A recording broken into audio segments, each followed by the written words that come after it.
Bonsoir à tous et à toutes. C'est un plaisir de vous retrouver ce soir. On va continuer sur la tfila et avant de commencer, c'est important de le rappeler, Yiratson, qu'on reste en bonne santé, qu'on entende de bonnes nouvelles, Refoua Shelima à nos malades et Bezrat Hashem, qu'on entende très prochainement de très très bonnes nouvelles et qu'on puisse se retrouver dans la santé, la joie et la sérénité et avec une nouvelle approche dans la vie qui va s'ouvrir à nous très prochainement Bezrat Hashem. Je voudrais continuer dans la tfila, dans l'amida, où nous disons Hashem sevatai tiftar, ufiagi teilatera, baruch ata Hashem, Elokenu, Eloke avotenu, Eloke Avraham, Eloke Yitzhak, Veloke Yaakov. En normal, le nom de Dieu, Yudke Vavke, dans Baruch ata Hashem, implique l'attribut de miséricorde. Le nom Elokenu, le nom de Dieu Elokenu, implique la notion de justice divine, le din. C'est toujours plus rigoureux la justice que la miséricorde divine. On sait très bien qu'Akadosh Baruch Hu, au tout départ, voulait créer le monde avec une justice, une rigueur telle que rien n'aurait été laissé au hasard, ou bien sans règles drastiques, ou sans punition. Pourquoi avoir mis cet attribut de miséricorde et surtout l'introduire dans l'Amida, la miséricorde d'abord, Baruch ata Hashem, et Elokenu, ensuite la justice. Et la réponse est, il me semble qu'elle donne un sens, je dirais, nouveau. Souvent, on a tendance à être d'abord la justice. Akadosh Baruch Hu, il dit, attends, si moi j'avais dû gérer le monde avec cet attribut-là de justice, nul homme n'aurait pu tenir en face de moi, même un instant, même une seconde. Alors d'abord, je vais vous faire un cadeau, de la miséricorde. Je vais faire du chesed à l'individu. Je continuerai à donner de la même façon, qu'il soit bon ou mauvais, qu'il soit méritant ou non, il recevra. Il recevra une part. Et de temps à autre, je serai dans la justice divine. C'est ce qui se passe le jour de Kippour, c'est ce qui se passe le jour de Rosh Hashanah. Et nous faisons à travers notre filote et nos actes, nous tentons en tout cas, de passer de la tribu de justice à la tribu de miséricorde. Voilà l'introduction à la tfila. Hachem, d'abord il est miséricordieux, il y a une certaine justice. Et il y a ce mélange des deux, sinon aucun homme ne pourrait se tenir en face de lui, et on sait que la justice divine est une lame tranchante. Alors il y ratson qu'on ne soit pas sous le coup de la justice, mais plutôt sous le coup de la miséricorde, et qu'on reçoive un lot de brachot, toujours avec la Chamid d'Akadosh Baruch Hu, et c'est ce qu'on souhaite. La phrase d'après, Elokei Avraham, Elokei Yitzhak, Velokei Yaakov. Le Dieu d'Avraham, le Dieu de Yitzhak et le Dieu de Yaakov. Voilà que c'est une merveilleuse introduction dans l'Amida de rappeler nos trois patriarches, Avraham, Yitzhak et Yaakov. Mais la question demeure au niveau des mots qui ont été employés. Elokei Avraham, Elokei Yitzhak, Velokei Yaakov. Le Dieu d'Avraham, le Dieu de Yitzhak et le Dieu de Yaakov. Pourquoi ? Tout simplement, on n'a pas écrit le Dieu d'Avraham, d'Yitzhak et de Yaakov. De père en fils, ça s'est propagé. Et le Dieu de mon père, c'était aussi mon Dieu. Et le Dieu de mon grand-père, c'était aussi mon Dieu. La réponse en est, je dirais, extraordinaire. Souvent, et pour ma part, je l'ai entendu de nombreuses fois, que si on est religieux, c'est parce qu'on a un père religieux. Si on n'est pas religieux, c'est parce que mon père n'est pas religieux. On a dans nos patriarches un secret qui était le leur. Où ils allaient, ils étaient accompagnés de la crainte divine. Comment ils se comportaient? Ils se comportaient avec une exigence, que Akadosh Baruch Hu pouvait en être fier d'avoir des humains à un tel niveau. Mais est-ce qu'il y avait un héritage de père en fils? Oui, il y avait une éducation. Avraham a éduqué Yitzhak dans une éducation parfaite. Yaakov a été éduqué par Yitzhak aussi. Mais quand on dit Elokei Avraham, Elokei Yitzhak, Elokei Yaakov, c'est juste pour nous dire que chacun avait fait un choix personnel. Chacun a été à la recherche de Dieu. Bien sûr, il y avait une facilité, mais Avraham a eu deux fils. Il a eu Ishmaël et Yitzhak. Yitzhak est sorti un tzaddik, Ishmaël est sorti un bandit. Yitzhak a eu Yaakov et Esav, des jumeaux. Esav était un meurtrier et Yaakov était un tzaddik. Avraham, c'est le Chesed, c'est la bonté. Yitzhak, c'est la Gvura, c'est la crainte de Dieu. Yaakov, c'est la vérité. Il avait cette qualité de Emet, d'être vrai. Titen Emet le Yaakov. Voilà qu'en fait, on veut dire dans cette phrase, Eloké Abraham, Eloké Yitzhak, Eloké Yaakov, qui n'a pas eu un héritage de père en fils. Qui n'a pas eu un héritage. Je voudrais me permettre de vous raconter une histoire que Rav Zilberstein y raconte. Un jour, il y a un enfant de 12 ans. Il avait entendu un cours de Torah. Et pourtant, à la maison, l'univers n'était pas du tout à la Torah, plus à la technologie, aux loisirs, aux événements, aux spectacles. Mais la Torah ne rentrait pas dans leur maison. Cet enfant-là était attiré par un cours de Torah une fois.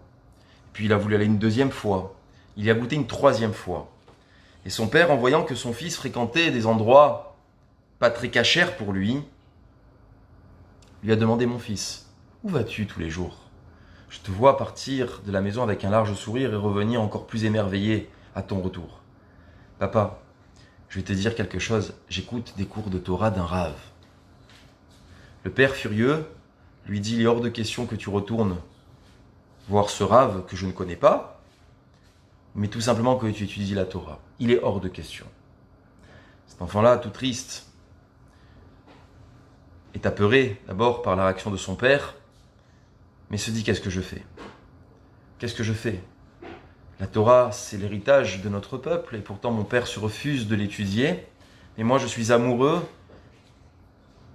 Il franchit toutes les barrières, bien qu'il soit sous la coupe de son père, il y va chaque jour. Et il raconte des mensonges à son père. Où tu vas, mon fils? Je vais jouer au football, papa. Bien, mon fils, exerce-toi. Où tu vas, mon fils? Papa, je vais à la bibliothèque. C'est très bien. Tu vas devenir un grand chercheur. Puis le fils, chaque jour, il se rendait à la maison d'études. 12 ans. Une fois, 2 fois, 3 fois. Une semaine, 2 semaines. Et les semaines passent et l'enfant, chaque jour. Jusqu'à tel point qu'il peut mentir lorsqu'il garde ses petits cousins. Papa, je vais me balader avec eux. Il les emmenait même à la yeshiva, dans la maison d'études. Et chaque jour, il écoutait un cours de Torah. Un jour, son père a voulu vérifier si vraiment son fils allait dans les endroits où il disait qu'il allait, ou bien non. Peut-être il se rendait dans cette maison d'études.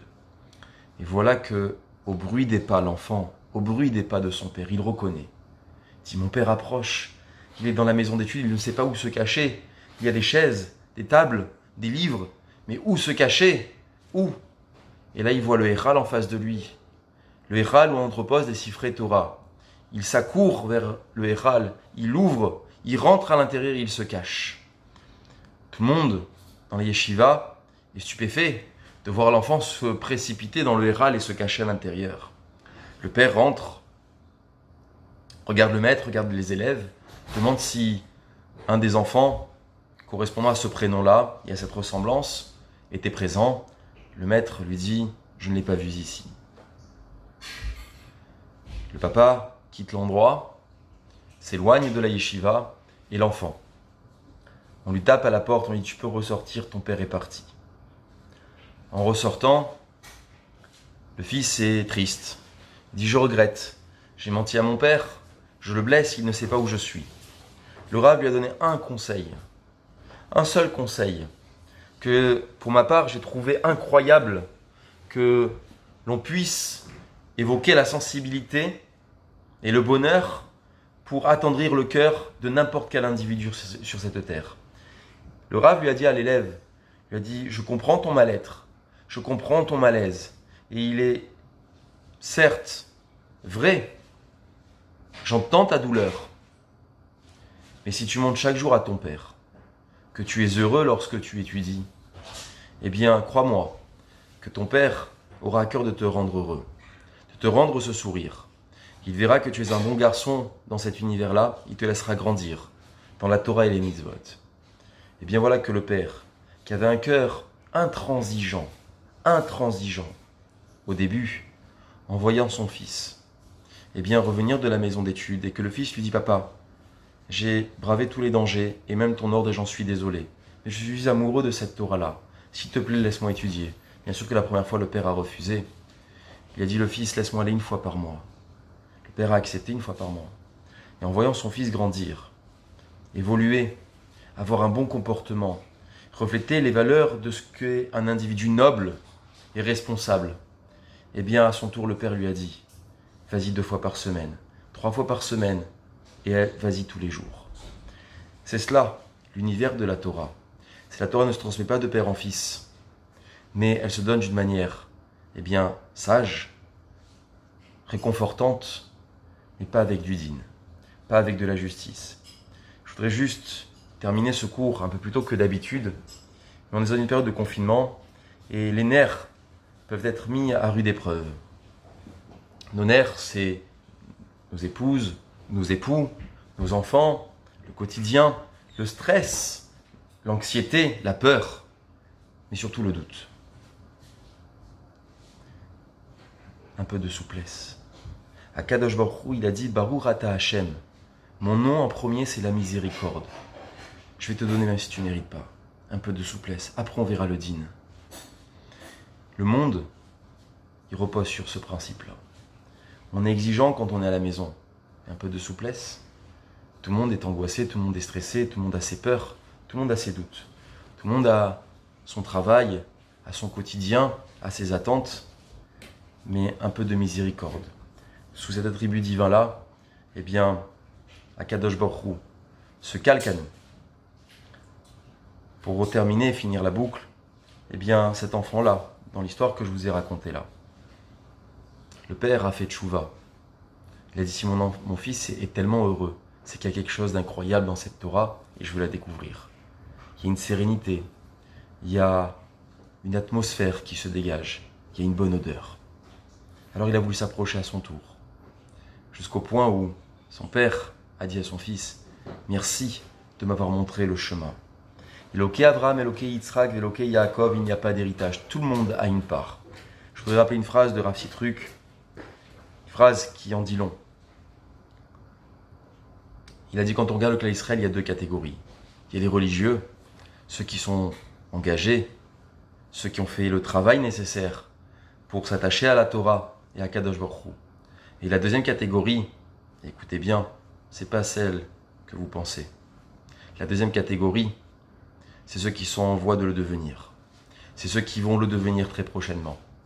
Il n'y a pas de religieux et non religieux. Il y a des religieux, c'est un mot un peu péjoratif, il y a des connaisseurs de Dieu, il y a des gens qui sont en attente de connaître Dieu. Mais tout cela se fait avec de la souplesse, de la gentillesse, un large sourire et de la patience. Alors je vous souhaite à tous une bonne soirée, Yiratson pour entendre de bonnes nouvelles, et comme on l'a dit, Eloké Abraham, Eloké Yitzhak, Eloké Yaakov, chacun doit faire son travail pour aller rechercher Hachem. C'est pas de père en fils. Bonne soirée à tous, Yiratson dans la santé, qu'on se retrouve très prochainement pour de bonnes nouvelles. À demain soir, Kol Touf.